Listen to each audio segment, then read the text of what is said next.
Brett's movies are cinematic, but I think that this type of movie is harder to make cinematic, but because he's added this extra character, this extra dimension, which is the humor, so it's all of those things that heist movies have, but he's able to balance in this other character, which is comedy. And that's a really, really, really hard thing to do, and sometimes underappreciated.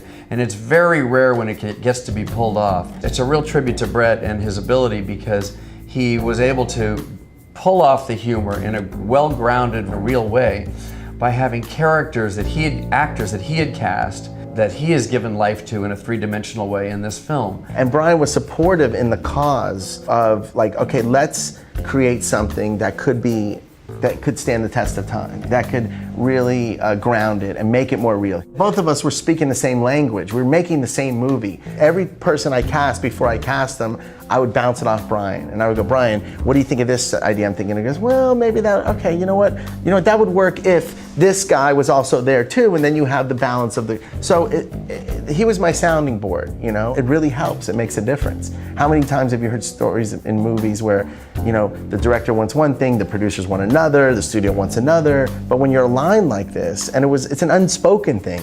He knew the movie that we wanted to make. We put dramatic scenes in this movie that normally wouldn't be in a genre like this, right? It would just be broad or comedic, but we have... Or single-dimensional, yeah. But Brett was able to create three-dimensionality within a film that has lots of different ingredients, and but at the same time it had a seamless tone. And Brett's creative instincts, that it was pretty easy for us to support him, for us to support him, actually.